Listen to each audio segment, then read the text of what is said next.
استاد محمد طاهر اڅکزی د هېواد په رسنیز ډګر کې هغه نوم دی چې تر نیمه پېړۍ زیات وخت په بېلابېلو نړیوالو راډیوګانو کې د بنسټ ایښودونکي مشر او د نشراتو د مسؤل په صفت بریالی کار کړی دی.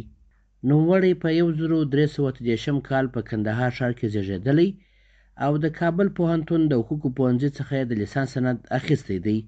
د ده په خبره هغه مهال چې لا د 11 ټولګي زده کوونکی و، نو په افغانستان راډیو کې حقوزامه کار پیل کړ او د پوهنځي له فراغت څخه وروسته رسما په دغه معتبر رسنیز مرکز کې په دنده وګمارل شو.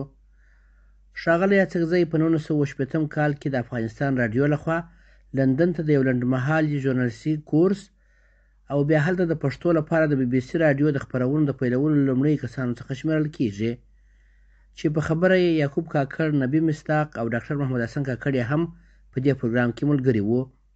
نوموړی وایي په 1992 کال کې د وخت د اطلاعاتو او کلتور وزارت لخوا په چین نړیواله راډیو کې د پښتو څانګې د بنسټ ایښودلو لپاره دغه هېواد ته ولېږل شو او هلته یاده څانګه پرانیستل.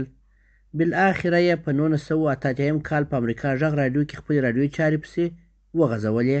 خواخوری صاحب د مراقبت مدیر و د راډیو افغانستان او بینوا صاحب رئیس و. البته حقوزامه‌ای کار مې کاوه او تحصیل مې هم کاوه په کابل کې. په 11 صنف کې وم، بیا په 12 صنف کې وم. په دا 2 کالو کې ما هلته په راډیو افغانستان کې کار کاوه د اعلاناتو په مدیریت کې. نو کله چې حقوق فاکولټې ته لاړم، 4 کاله حقوق فاکولټه کې وم، هم مې دا کار ته دوام ورکړ. محمد طاهر اڅکزی د خپل 53 کلن رسنیز کار په جریان کې 4 کتابونه هم چاپ کړي دي، چې 2 یې ژباړې او 1 یې خاطرې او بل یې څلوریزې دي. د څلوریزو کتاب یې ډېر مشهور دی او د لیکلو په اړه خپل اڅکزی داسې وایي: زه چې به کله VOA ته تلم، امریکا غږ ته، یا به دغه ځای څخه راتلم، داسې یو کافي په اصطلاح دوی کافي شاپ بولي، هغه ته به وروګرځېدم، یو کافي به مې راواخیستله او په دې وخت کې ماغزه فعال شوله. ماغزه چې به مې فعال شول، نو ځینې شیانو ته به مې پام واوښت، ځینې مختصر شیان به مې دغه کول، ژباړل. بیا به کتاب پلورنځیو ته ورتلم، هلته هم ځینې مطالب لیکل.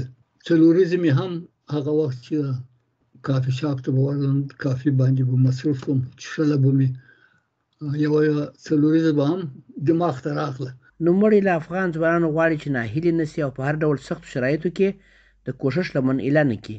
دی وایي د کوچنیوالي او لومړۍ ځوانۍ وخت یې خورا ستونزمن و، مګر هیلهمندۍ او ښه راتلونکي ته امید له کلیوال ژوند څخه تر لندن، امریکا او چین پورې ورسوي.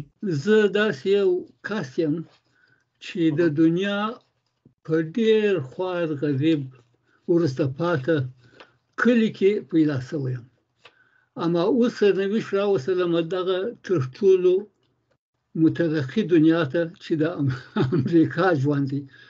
نو څونه د مځکې او اسمان تفاوت دی د ژوند تر مابین، اما انسان ته خدای استعداد ورکړی دی چې د هر ژوند سره د تطابق کولی شي.